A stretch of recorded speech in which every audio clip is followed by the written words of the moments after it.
10 seconds to go.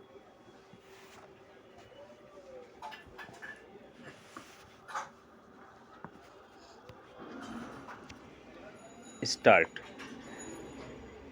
Transcription number 12. I have no intention of giving a certificate about which my honorable friend Dr. Krishnaswamy was talking some time ago, since anything like a certificate being given by any member of the business community is likely to be misunderstood. But the fact remains that impartial observers, both here and abroad, have testified to the soundness and stability of our finances, which have successfully withstood severe stresses and strains of the changing economic factors, both national and international, and for this the fullest possible credit is due to the wise handling of the situation by our present finance minister. There have been criticisms on both sides. Some have described the budget as pro big business, as something which has brought about a boom in the stock exchange, and as something which has brought about satisfaction in the business circles.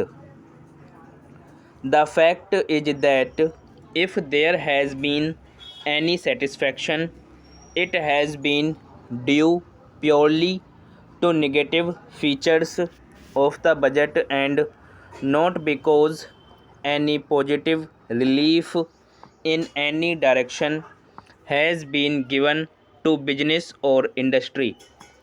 It is true that there were certain fears in the minds of the business community that, in view of the expanding and growing needs of the center, the finance minister might resort to certain further additional taxation, and since those fears were not realized, there has been some slight recovery in certain stock exchanges, but that does not in the least mean that whatever relief and legitimate relief was due to the business and industrial community has received any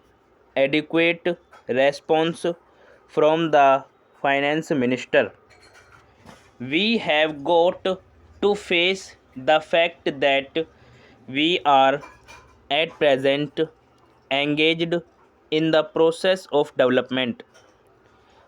People who talk about UK and USA conveniently forget that these are the most highly industrialized countries in the world, and our taxation system, so long as we are engaged in expanding and building our economy, must be adjusted and linked with the requirements of the expanding economy, and should not be compared with the high taxation levels that may be prevalent in UK and USA.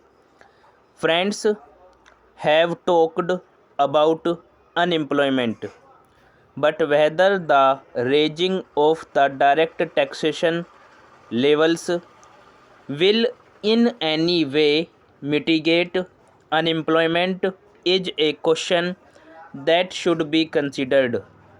If the finance minister gives substantial relief in the direct taxation, I think that might lead to an acceleration in the pace of development.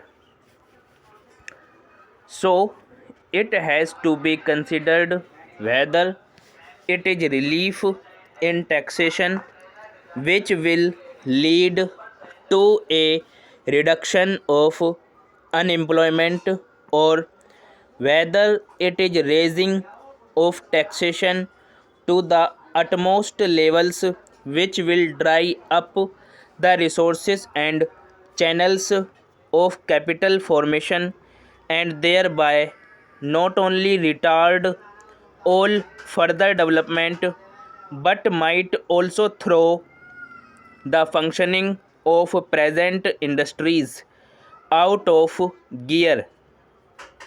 So, my submission is that when the Taxation Enquiry Committee has been appointed, it is only logical to expect that no substantial changes in the taxation structure will be made until the findings of that expert committee are known, until we know the incidence of taxation in the various sectors of our economy. Now, coming to the question of deficit financing, I am afraid that my esteemed friend's attitude was somewhat different from the line of opinion in the business and industrial community.